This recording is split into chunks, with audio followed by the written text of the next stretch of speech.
Right now, we are currently 3 weeks away from the release of Metroid Dread. And in the time that has passed since June when the game was announced, we've seen Nintendo market this game like never before. What they have done with Metroid Dread far exceeds anything they've ever done with the franchise and most of their other franchises for that matter. And that's what we're going to get into in this video today. But before I go any further, I want to take a minute to encourage you all to go follow me over on TikTok. I've been making TikTok videos for the past year, and I know that sounds cringy, but I try to do a lot of unique and creative stuff. And if that piques your interest, please consider giving me a follow. Links will be in the description.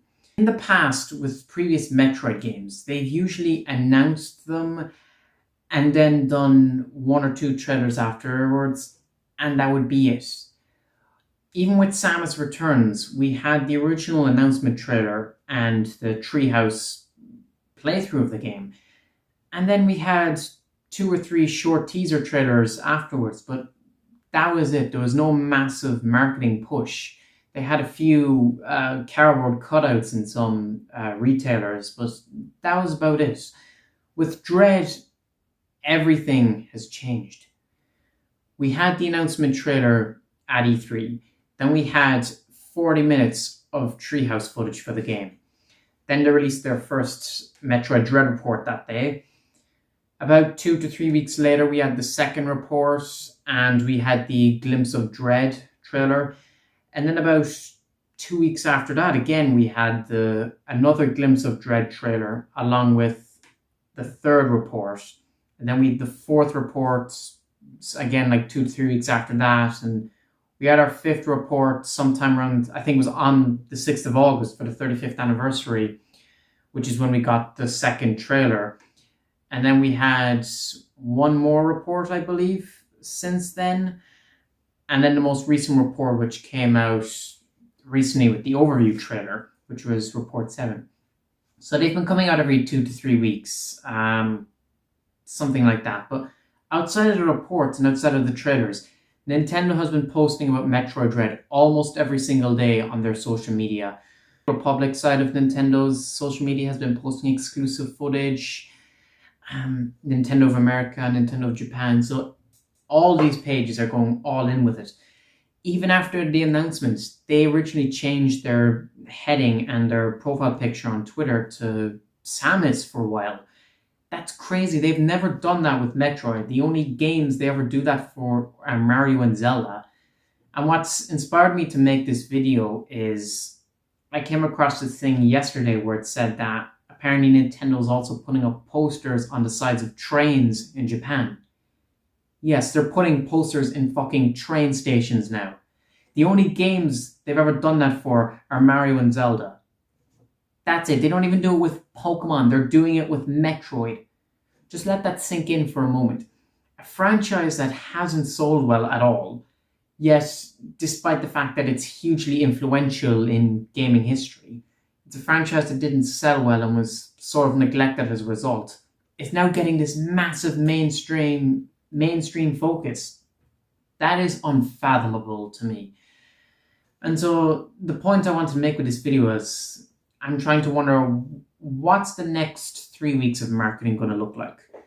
Things are going to be wrapping up here soon. I think we're going to get one more trailer. Nintendo usually has a launch trailer for their games, so I think the final trailer, which will be the launch trailer, will probably come out on the 7th of October, if not on the 8th.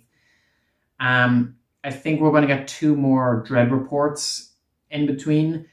We might get one like in a week or 2, and then one more the day of the launch trailer or something like that. And even still, they're still posting short 30-second teasers on their social media, as I just mentioned. So we might get a few more of those, some screenshots on social media as well, that sort of stuff. And I think that will be it for Metroid Dread's marketing. And there is no excuse anymore. People can't say Nintendo didn't market the game enough, because of course they did. They've done quadruple the amount of marketing effort they did for Metroid Prime 3 or Other M or Samus Returns. They've done more than we ever expected of them. They've acknowledged the 35th anniversary. They've gotten people who've never heard of Metroid into it. They have done everything they can. There is literally nothing else they could do. They've gone all out with the marketing, and right now, it's up to us now. It's up to the consumers to buy this game. If you are interested, please buy Metroid Dread. The franchise needs the sales, and if this game sells well, it's going to usher into a whole new golden era of Metroid. Metroid was at its peak in the mid-2000s. We were getting games every year. We were getting multiple games every year. We had Prime 1 and Fusion in 2002. We had Fusion and Zero Mission in 2004, as well as the Metroid manga that came out that year. They were working on a Metroid movie that year as well. They dropped out some other comics. 2005, we got the demo for Metroid Prime Hunters. We also got Metroid Prime Pinball. Then in 2006, we got Metroid Prime Hunters. 2007, we got Corruption on the Wii. 2009, we got the trilogy. And then in 2010, we got Other M. Those years from 2002 to 2010 were golden. And I think we're finally going back to that. As I've said before, I think the next few years, we're going to see a few Metroid releases. We have Dread this year, possibly the Prime Trilogy next year, and Metroid Prime 4 the year after that. And if we're lucky, Metroid 6 might be ready the year after that. Not get our hopes up too much. That'll be something I'm sure we'll talk about at the end of October, once we clear Metroid Dread. But yeah, with that, like, it's up to us now. Nintendo's done everything they could for Metroid Dread. And as a fan, this makes me really proud. I've been a fan since 2013, and this is the most the franchise has ever been acknowledged. Not just in terms of wording, but in terms of like trailers and marketing and just all around buzz and excitement. In the space of a day, on June 18th, like, it felt like most of the people I know went from never ever hearing about Metroid to suddenly knowing and being familiar with the franchise. It was this weird turnaround. And I think Dread is finally going to be the game that breaks the mold for the sales. The Metroid franchise has sold not that well in the past. Metroid 5 is finally going to be the game that breaks that tradition, that curse. As I said before, I'm predicting 3 million. And at most 5 million. Obviously, I'd love if it gets more, but let's be realistic. 5 million at most. That would be a massive success for the game. And that will encourage Nintendo to keep pushing out more Metroid games more frequently. And what I've seen from the interviews since E3 or in previous interviews in the past, Nintendo has always sort of said that they value Metroid. It's an important IP to them. They've just taken their time. They've just been careful about when to show it, when to release games, because they know it's not a franchise that sells particularly well. So they have to strategize when they release games and stuff. And obviously, it's very easy for us to hate on Nintendo for leaving us out to dry during the Wii U era. But in hindsight, that was the best decision for them.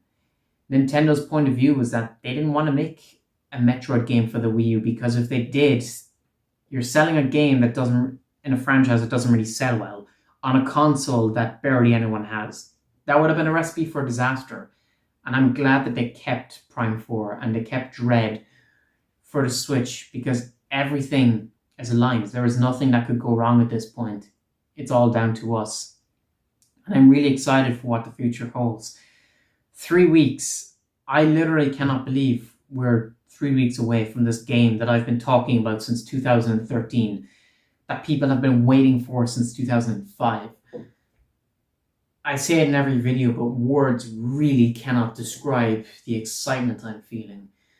And with that all said, those are my thoughts and opinions. Let me know yours down in the comment section below. Do you think Nintendo's done enough for the marketing for Metroid Dread? Do you think there's more they could have done? How do you think it compares to the marketing for previous games? I want to hear everything you have to say down in the comment section below. And yeah, with that all said, thank you all for watching and please subscribe. Novas Corvius out.